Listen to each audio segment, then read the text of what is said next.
নমস্কার, আমি মধুমিতা গাঙ্গুলি। অনেকদিন ধরেই একটা প্রশ্ন অনেকে আমার কাছে করছে।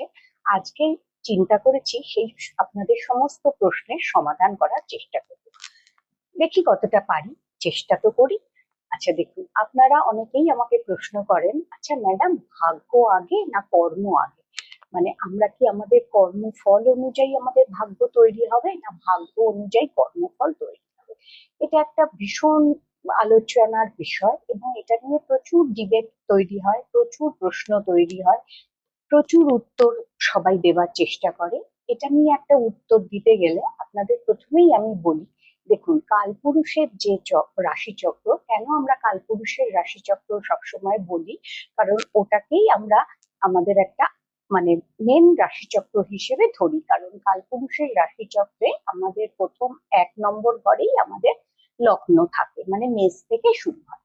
এই কালপুরুষের রাশিচক্র যখন তৈরি হয় তখন কিন্তু আমাদের নবম ঘরে আসে আমাদের ভাগ্য, আর দশম ঘরে আসে আমাদের কর্ম। তাহলে এই যে মনীষীরা যারা এই কালপুরুষের রাশিচক্র বানিয়েছে, তারা কিন্তু সবার আগে আমাদের ভাগ্যকে রেখেছে, তারপরে কিন্তু আমাদের কর্মকে রেখেছে। তাহলে কর্ম কি আমাদের কিছু কাজ করে পরে? আমি আপনাদের একটা কথা বলি, শুনুন। দেখুন, একটা মানুষ যখন, একটা শিশু মাতৃগর্ভে যখন জন্মায়, তখন কিন্তু সে একটা হয়তো খুব দরিদ্র পরিবারেও জন্মাচ্ছে শিশু, আবার বড়লোক পরিবারেও জন্মাচ্ছে। এই যে তারা জন্ম নিচ্ছে, দেখুন এক একজন এক এক রকম মানে ফাইন্যান্সিয়াল পরিস্থিতিতে জন্ম নিচ্ছে। তারা কিন্তু মাতৃগর্ভ অবস্থাতেই তারা তাদের সেই সুবিধেটা ভোগ করছে। কেউ হয়তো খুব ভালো খাবার খাচ্ছে, কেউ হয়তো খুব ভালোভাবে জন্ম নিচ্ছে, আবার কেউ হয়তো কোনো শুকনো রুটি খেয়ে খুব কষ্টের মধ্যেই তার জন্ম হচ্ছে।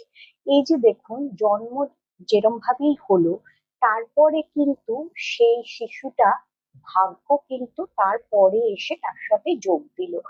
কেননা ভাগ্য তার সাথে যেভাবে ভাগ্য তাকে নিয়ে গেল, সে কিন্তু সেই ঘরেই জন্মালো।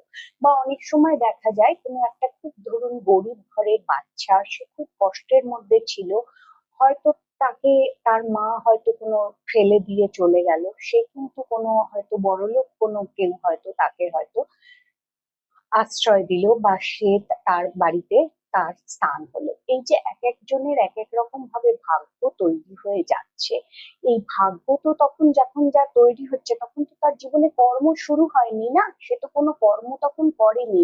তাহলে এটা আমাদের ধরে নিতে হবে, নিশ্চয়ই এই যে এক একজন এক এক জায়গায় জন্মাচ্ছে, এটা নিশ্চয়ই তাদের প্রারব্ধ, মানে পূর্বজন্মে তাদের কোনো সুকৃতি বা খারাপ কাজের ফল, সেইভাবেই সে এক একজন এক একটা পরিবেশে জন্ম নিচ্ছে।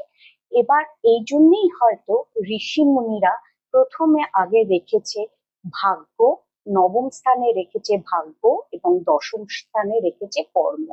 ভাগ্য তোমার যেখানে তোমাকে নিয়ে যাবে, তারপরে কিন্তু তুমি কর্ম শুরু করবে। হয়তো এরমও হতে পারে, কোনো একটা গরিব ঘরের ছেলে, সে হয়তো বিভিন্ন ভাবে কষ্ট করে একটা টাইমে সে হয়তো অনেক বড় লোক হলো, ভাগ্য তাকে সাথ দিল, কিন্তু কর্ম তার যেরকম ছিল সেই অনুযায়ী তো তাকে ভাগ্য সাথ দেবে। দেখুন, যদি কর্ম ছাড়া, ভাগ্য ছাড়া শুধু কর্মই তাকে সাথ দিত, তাহলে কিন্তু একটা মজুর জীবনে সব থেকে বেশি কাজ করে, কিন্তু সে কিন্তু দিনের শেষে সব থেকে কম টাকা নিয়েই কিন্তু সে বাড়ি ফেরে। সেই জন্য আমার মনে হয়, যাদের জন্ম ছকে ভাগ্য এবং কর্ম দুটো প্রতি, মানে কর্মপতি এবং ভাগ্যপতি যাদের সংযোগ হয়, তাদের জীবনটা কিন্তু অনেক সুন্দর হয়। মানে কিরম বলতে চাইছি, ধরুন একে বলা হয় কর্ম ধর্মাধিপতি যোগ। এই যোগ যাদের থাকে, ভাগ্য তাদের সাথ দেওয়ার সাথে সাথে কর্মও তারা যদি সেইভাবে করে, তাহলে কিন্তু তাদের ভাগ্য এবং কর্ম দুটোই তাদের জীবনে কাজে মিলে যায়। আবার অনেকে দেখুন অনেক চেষ্টা করে, কিন্তু সেই অভিষ্ট জায়গায় সে পৌঁছতে পারে না। তখন মনে হয় না যে এত কিছু কষ্ট করেও সে কেন সেই জায়গাটা পাচ্ছে না? তাহলে হয়তো ভাগ্য তাকে সেই সাথ দিচ্ছে না, কর্ম তো সে করছেই না। সব মানুষই আমরা কর্ম করছি, কিন্তু সবাই তো সেই কর্ম অনুযায়ী ফল পাচ্ছে না। আপনাদের একটা কথা বলি, আপনাদের জন্ম ছকে যদি দেখেন 1, 5, 9, এই তিনটে এটা হলো কোণপতি। এই কোণে যদি সমস্ত ভালো গ্রহ এবং বেশি করে গ্রহরা থাকে, তাহলে কিন্তু বুঝবেন ভাগ্য আপনাদের সহায় আছে। আর যদি 1, 4, 7, 10 এইখানে মানে এই কেন্দ্রপতি, একে বলা হয় কেন্দ্রপতি, 1, 4, 7, 10 এই চারটে ঘরে যদি গ্রহের সংখ্যা বেশি থাকে, তাহলে কিন্তু বুঝবেন আপনাকে কর্মের দ্বারা আপনার ভাগ্যকে পরিবর্তন করতে হবে এবং আপনি কর্মবীর হিসেবে নিজেকে প্রমাণ করতে পারবেন। আশা করি এই আলোচনা থেকে আপনাদের এই ভাগ্য এবং কর্মের যে টাগ অফ ওয়ার, এটার হয়তো কিছুটা সমাধান আমি করতে পারলাম।